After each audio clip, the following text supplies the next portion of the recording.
Yo, what's going on, guys? Seabass of the ocean, and we keeping the good vibes flowing. Today, this concept is not going to come to much surprise to some of you. To others, this might be a groundbreaking way of looking at your life. And that comes down to this. This is not the only form of currency that exists, right? We use these to get things, right? To get pens, to get Pokemon cards, right? Another form of currency, and we can really break this down, but another form, immediate form, is your attention. Another is your time, and overall your energy. I've landed on this concept, and this isn't nothing new, I understand, but maybe it is to some of you.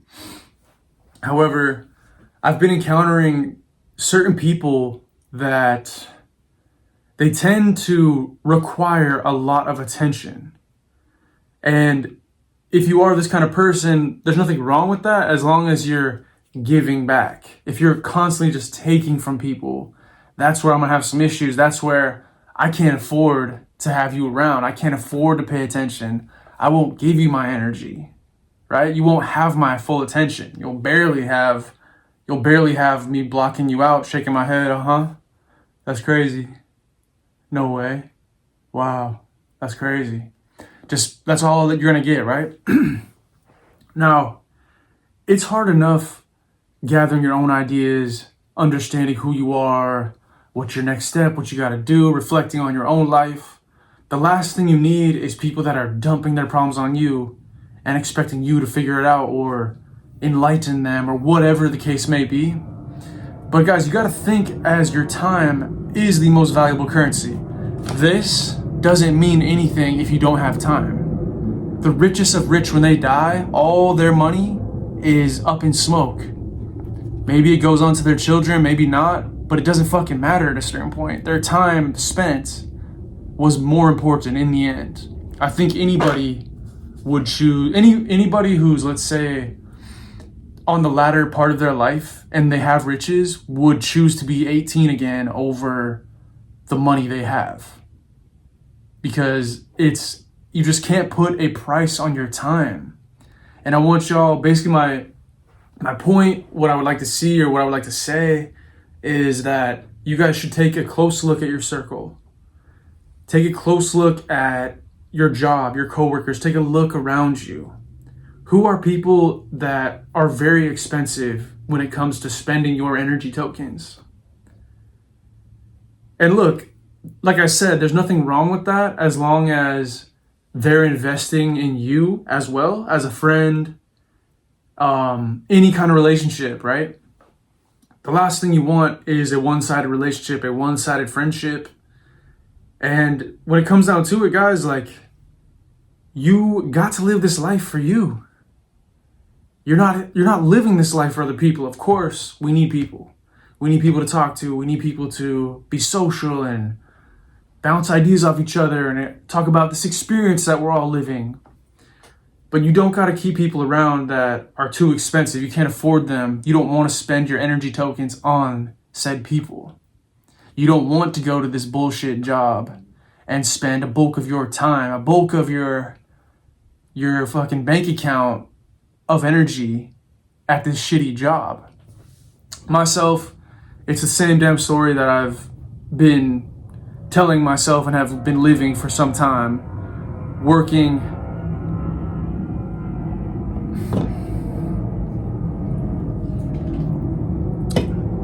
Damn, that's a helicopter, I think. No, it's a plane.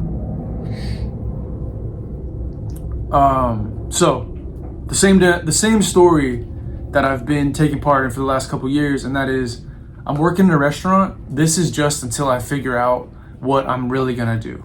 I want to be my own boss. I don't want to work for somebody. I want to escape the 9 to 5, clock in, clock out. I want to be doing my own thing, pouring into my own business, providing for my family and my lifestyle through my creativity, through my creations. I feel the closest to that goal now than I have any other time. But this is not a new dream of mine. I don't know, man. The skills, I'm getting better at what I'm doing with so much more to learn and forever more to learn. It's just like, I'm not there yet, you know? So feeling like I could have went harder, I'm a little behind. That's not how I view my life. I'm right on time. I'm right where I need to be. I'm just thinking, let's make the days count.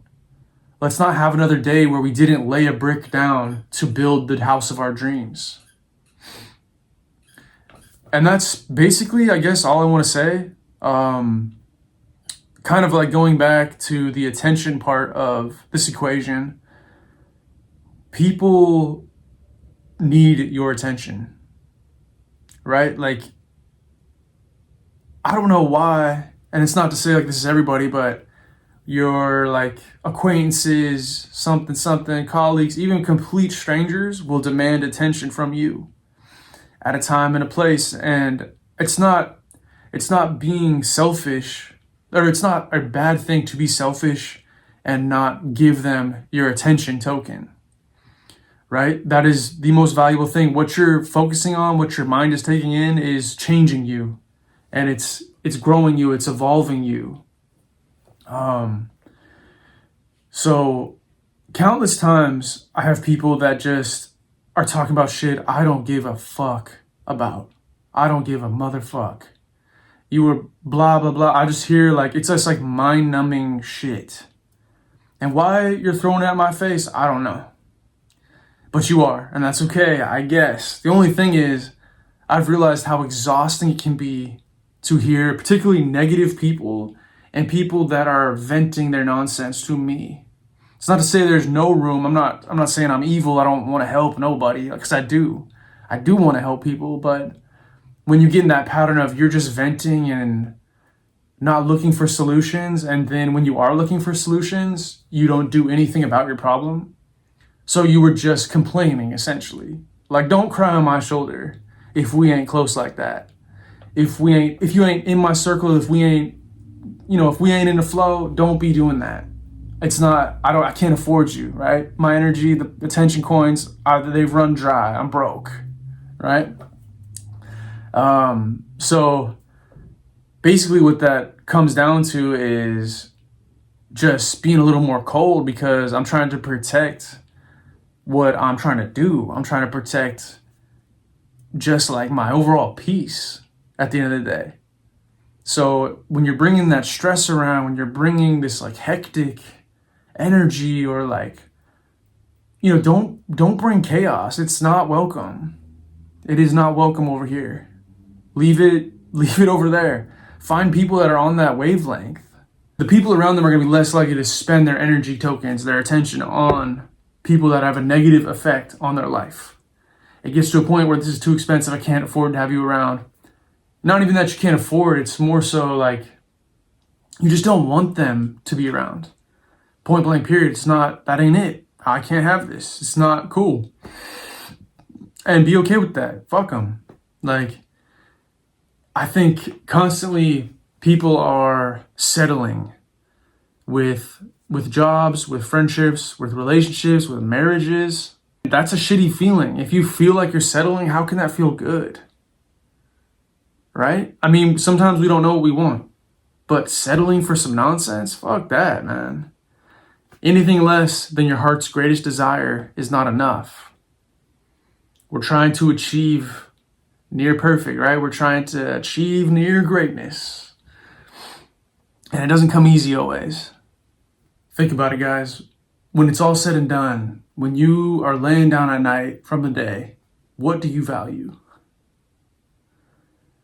This may change. It will change over time, of course.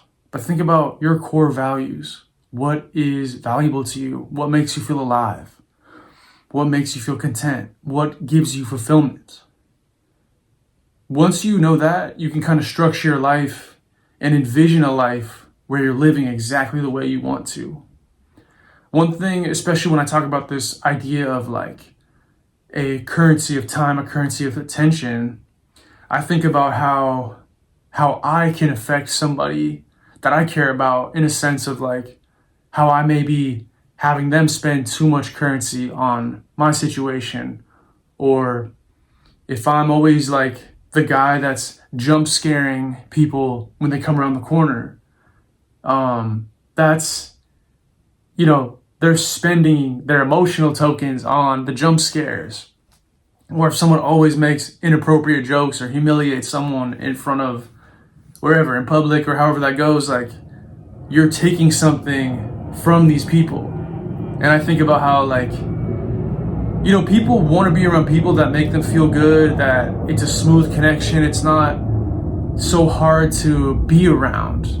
Ideally, myself, that's what I would like. I want a group of people that is like a vibe, to say the least. Like, not too hard to maintain, not too hard to like keep up with, not too extra, not salty, not too negative, and people get to be human. People are imperfect and we have each other's backs. We also hope that someone will have our backs at a certain point.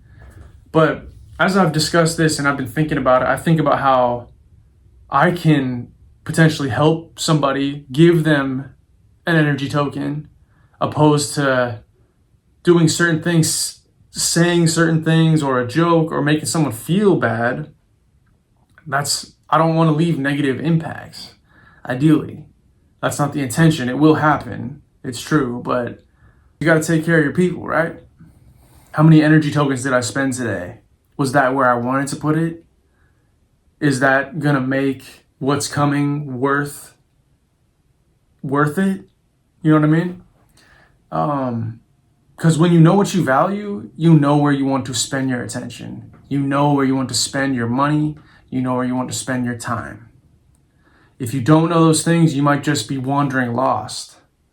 And that's okay. If you don't know where you want to go, then any way you go is fine. There's nothing wrong with that. You will land on your path eventually. I think it's good to recognize your audience, to know who you're dealing with, to know who you're talking to know what they may or may not need at a given time. It's not that we're fortune tellers, we can't read minds. We have been given the tools to be successful.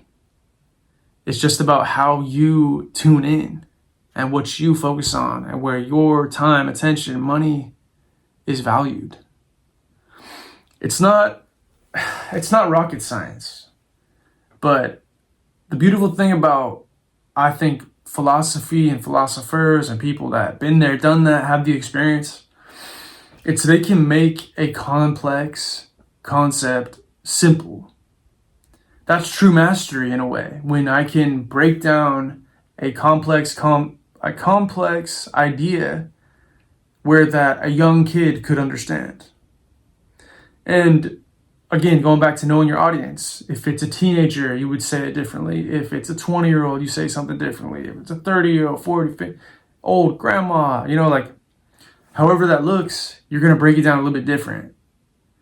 And yeah, that's basically it. Sea bass to the ocean. Yeah, I got that motion. Moving through Cali and your boy coasting. Avocado toasted. Yeah, that roasted. I be on the vibe. Everybody on, attracting my tribe, and we're going on, man, moving like a pawn, build up to a king, shock 'em all out, got a gold diamond ring, whoa. Yo, time flies so slow, I be by the Cali coast, time flying oh so slow, I be with the boys I know, got my squad on the couch on the floor, got the vibes in the house, let's go, yeah.